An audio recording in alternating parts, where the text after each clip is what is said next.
হয়, সমাগত পঞ্চায়ত নিৰ্বাচন আৰু পঞ্চায়ত নিৰ্বাচনৰ বাবে এতিয়া ভোট ভিক্ষা কৰিছে প্ৰাৰ্থীসকলে। প্ৰত্যেকটো গৃহলৈ গৈ গৈ যিসকল গৃহস্থ আছে গৃহস্থক তেওঁলোকৰ যিখিনি ক'ব লগা কথা সেই ক'ব লগা কথাখিনি কৈছে। আমি বৰ্তমান উপস্থিত আছোঁ তেজপুৰ বালিপুখুৰী তিনিআলিত আৰু হলেশ্বৰ জিলা পৰিষদৰ যিগৰাকী প্ৰাৰ্থী মুনমী বৰুৱা ইতিমধ্যে তেজপুৰ সমষ্টিৰ অগপ বিধায়ক পৃথ্বীৰাজ ৰাভাক লৈ তেওঁ প্ৰচাৰ কাৰ্য চলাই আছে।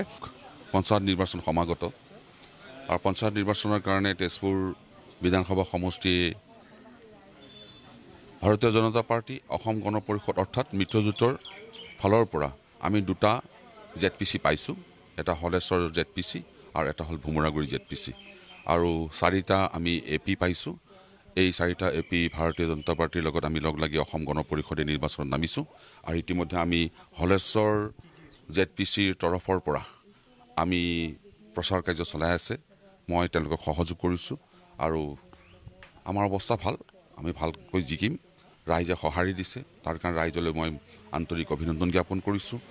নিৰ্বাচনৰ দিনাখন সকলো ৰাইজক কৈছোঁ যে আপোনালোকে ওলাই আহক, আপোনালোকৰ বহুমূলীয়া ভোটটি দি অসম গণ পৰিষদৰ যিগৰাকী প্ৰাৰ্থী মিত্ৰজোঁটৰ প্ৰাৰ্থী মুনমী বৰুৱাক জয়যুক্ত কৰক আৰু জয়যুক্ত কৰিলে গোটেই ZPCৰ যিখিনি অভাৱ অভিযোগ অৰ্থাৎ পঞ্চায়তৰ যিবিলাক অভাৱ অভিযোগ আছে সেই অভাৱ অভিযোগবোৰ আমি সমাধান কৰিবৰ কাৰণে চেষ্টা কৰিম আৰু সমাধান কৰি আমি ৰাইজৰ মাজত যাম। ৰাইজে আমাক ক'ব যে কি সমস্যা আছে।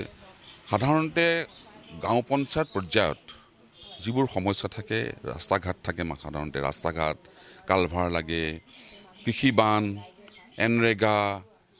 মই কৈছোঁ আমাৰ প্ৰাৰ্থীগৰাকীক যে যেতিয়া পঞ্চায়তৰে হওক বা পৌৰসভাই হওক, যেতিয়া এজন মানুহ প্ৰাৰ্থী হিচাপে জয়যুক্ত হ'ব, তেওঁ অসম চৰকাৰৰ আঁচনি আৰু ভাৰত চৰকাৰৰ আঁচনি, মাননীয় প্ৰধানমন্ত্ৰী নৰেন্দ্ৰ মোদী ডাঙৰীয়াই কি আঁচনি আমাক দিছে, অসমৰ মুখ্যমন্ত্ৰী ডক্টৰ হিমন্ত বিশ্ব শৰ্মাই কি আঁচনি আমাক দিছে, কি আঁচনিৰ দ্বাৰা আমি উপকৃত হ'ব পাৰিম, এইবিলাক থৰ হ'ব লাগিব, মুখস্থ থাকিব লাগিব, ৰাইজক জনাব পাৰিব লাগিব।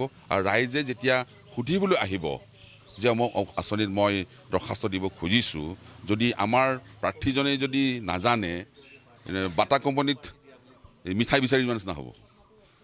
DICয়ে কি আঁচনি লয়, কৃষি বিভাগে কি আঁচনি লয়, মীন বিভাগে কি আঁচনি লয়, পঞ্চায়ত আৰু ৰুৰেল ডেভেলপমেণ্টে কি আঁচনি লয়, এইখিনি থৰ হ'ব লাগিব। আমি তেতিয়াহে ৰাইজক আমি উপদেশ দিব পাৰিম। হয়, ৰাইজে কিয় ভোট দিব মানে হৈছে আপোনাৰ ধৰি লওক প্ৰথম কথাটো হৈছে অসমবাসী ৰাইজলৈ বহাগ বিহুৰ অকণমান দেৰিকৈ হ'লেও ধৰি লওক বহাগ বিহুৰ ওলগ যাচিছোঁ। তাৰপিছত ধৰি লওক ৰাইজৰ প্ৰথম কথাটো হৈছে মই এগৰাকী শিক্ষয়িত্ৰী আছিলোঁ, কিন্তু এতিয়া সামাজিক কামত আগবাঢ়ি গৈছোঁ আৰু এতিয়া অলপ আগত কৈছোঁ যে মই কথা এষাৰ যে মই আগতে 9টা মোৰ ফেমিলি মেম্বাৰ্ছ 9টা আমি যৌথ পৰিয়ালৰ হয়, কিন্তু কথাটো হৈছে এতিয়া মই আগতে ধৰি লওক সেই যেনেকৈ 9জন পৰিয়ালৰ মানুহক যেনেকৈ ধৰি লওক শুশ্ৰূষা কৰিছিলোঁ, এতিয়া আমাৰ আগত আছে 20,182টা মানে 82জন ভোটাৰ্ছ। গতিকে এই ভোটাৰ্ছখিনিৰ এতিয়া মোৰ দায়িত্ব আহি গ'ল। গতিকে সেই মানুহখিনিক মই ধৰি লওক এতিয়া চাম, তেওঁ ৰাইজে যিহেতু উলিয়াই আনিছে, ৰাইজৰ বাবে কাম কৰিম আৰু ভালকৈ কামখিনি কৰিম, কোনো ধৰণৰ দুৰ্নীতি নকৰোঁ। হয়, ৰাইজে ভোট দিব বুলি আশা কৰিছোঁ। হয়, আৰু ধৰি লওক শিক্ষয়িত্ৰী মানুহ দুৰ্নীতি নকৰোঁ সেইষাৰ কথা কৈয়ে আছোঁ। আৰু প্ৰথম কথাটো হৈছে ধৰি লওক মই এতিয়া অসম গণ পৰিষদৰ লগত জড়িত, কিন্তু ৰাইজ হিচাপে যিকোনো ধৰণৰ ৰাইজ আহিলেও ধৰি লওক মই সেই বস্তুটো তেওঁলোকৰ মাজত ভেদভাৱ নকৰোঁ। কংগ্ৰেছৰ আহক, BJP আহক, AGP আহক, AIUDF আহক, ৰাইজৰ দল আহক, সকলো ৰাইজ মোৰ চকুত সমান।